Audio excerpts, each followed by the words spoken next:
नमस्कार। मैं Pankaj Kumar, assistant professor history, DAV PG college Siwan. आज आप लोगों से religious policy of Firoz Shah Tughlaq की धार्मिक नीति पर चर्चा करूंगा। मोहम्मद बिन तुगलक के उदार धार्मिक दृष्टिकोण से धर्मांध मुसलमानों का वर्ग असंतुष्ट था। कट्टरपंथी उलेमा उसके विरोधी रहे थे।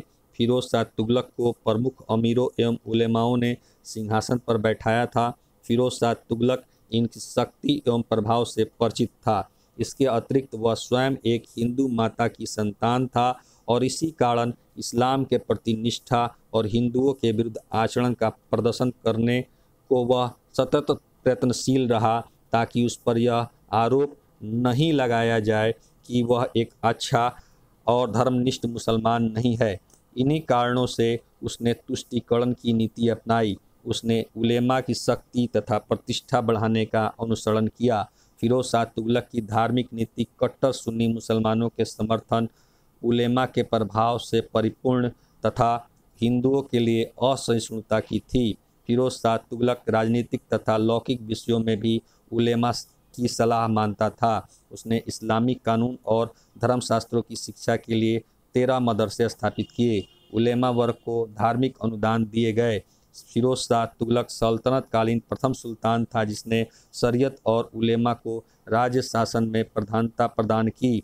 अन्य शासकों ने इस्लाम धर्म का समर्थन किया और अपनी बहुसंख्यक हिंदू प्रजा के प्रति असहिष्णुता की नीति अपनाई, परंतु उन्होंने इसे स्पष्ट रूप से शासन के सिद्धांत के रूप में स्वीकार नहीं किया।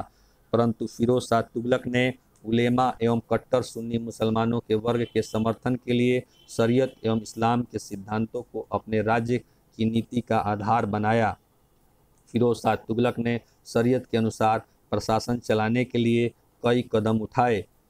गैर इस्लामी सजाएं समाप्त कर दी गईं तथा उसने महिलाओं द्वारा पीरों के मजार पर जाना प्रतिबंधित कर दिया। मुस्लिम महिलाओं पर पर्दा कड़ाई से लागू किया। शिया मत के नेताओं को मृत्युदंड दिया गया। शियाओं को दंडित करने और उनके धर्म ग्रंथों को जलवाने का उल्लेख उसकी अपनी आत्मकथा में है।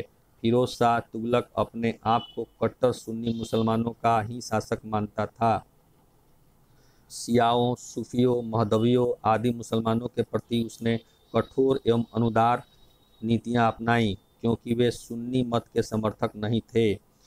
हिंदू प्रजा के प्रति फिरोज शाह तुगलक की नीति अत्यधिक कठोर रही। उसने हिंदुओं को जिम्मी की संज्ञा दी।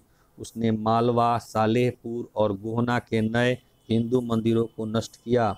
जाजनगर अभियान में फिरोज शाह तुगलक का मुख्य उद्देश्य वहां के हिंदू जगन्नाथ मंदिर को नष्ट करना था, ताकि वह भी महमूद की भांति बुत सिकन मूर्ति भंजक कहलाने की प्रसिद्धि पा सके। कांगड़ा के ज्वालामुखी मंदिर को भी उसने नष्ट किया। फिरोज शाह तुगलक दिल्ली सल्तनत के इतिहास में प्रथम सुल्तान था जिसने राज्य के अन्य धर्मावलंबियों को मुसलमान बनाने का प्रयत्न किया।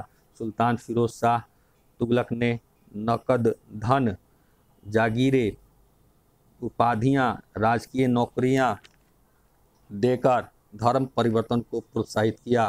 फिरोज शाह तुगलक ने हिंदू मेलों को भंग किया। फिरोज शाह तुगलक ने हिंदू ब्राह्मणों पर भी जजिया कर लगाया, जिन्हें पिछले सुल्तानों ने मुक्त कर रखा था। इस्लाम विरोधी प्रचार के आरोप में उसने एक ब्राह्मण को मृत्युदंड दिया। गैर शरीयत कर हटा लिए गए तथा इसके स्थान पर केवल 4 कर खराज, जकात, खुम्स और जजिया रखे गए। इस प्रकार फिरोज शाह तुगलक ने शरीयत के अनुसार कर प्रणाली को पुनर्निर्धारित किया। उसने इस्लाम धर्म के प्रचार प्रसार में विशेष रुचि ली और इस्लाम विरोधी प्रचार वर्जित कर दिया। इस्लामी शिक्षा के प्रसार में उसने विशेष योगदान दिया। मदरसे बनवाए, अनुदानों एवं छात्रवृत्तियों की व्यवस्था की, विद्वानों को प्रश्रय एवं संरक्षण दिया। अपने कल्याणकारी उपायों में उसने मुस्लिम प्रजा के सुख सुविधा को विशेष महत्व दिया।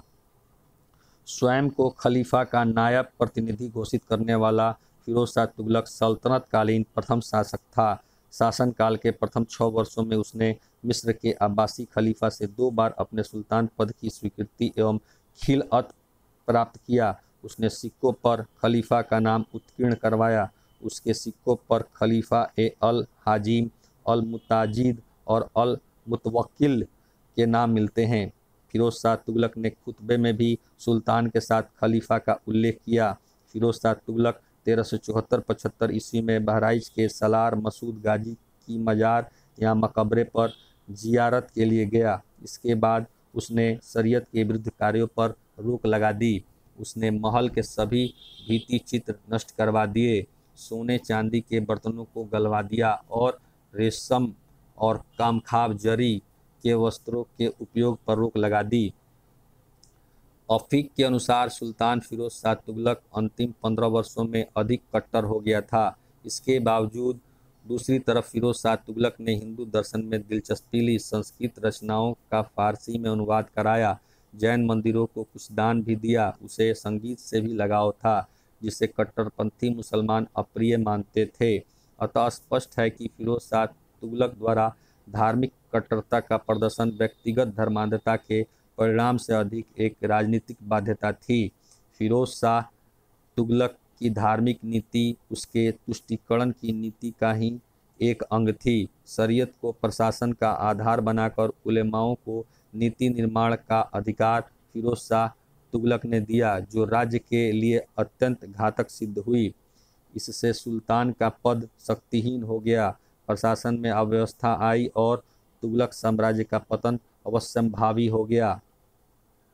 उलेमा को संतुष्ट रखने के लिए फिरोज शाह तुगलक ने एक संकीर्ण नीति का अवलंबन किया। फिरोज शाह तुगलक की धर्मांधता की नीति राज्य के लिए हानिकारक और सिद्धांत के आधार पर प्रतिक्रियावादी थी। बहुसंख्यक हिंदू प्रजा असंतुष्ट हुई और अलाउद्दीन खिलजी तथा मोहम्मद बिन तुगलक के समय में आरंभ की गई धर्म और राज्य को पृथक करने की चेष्टा बेकार हो गई। फिरोज शाह तुगलक की धार्मिक नीति ने शासन का सामाजिक आधार को संकीर्ण कर दिया। शरीयत आधारित प्रशासन ने सैन्य एवं आर्थिक ढांचे को कमजोर कर दिया। इस प्रकार फिरोज शाह तुगलक की धार्मिक नीति ने सल्तनत के पतन का मार्ग प्रशस्त कर दिया। वस्तुतः उसने अल्पकालीन लाभ के लिए दीर्घकालीन घाटे का सौदा किया। इसी कारण फिरोज शाह तुगलक के शासन से एक नए युग की शुरुआत होती है, वहीं एक कालखंड के अंत का प्रारंभ होता है। धन्यवाद।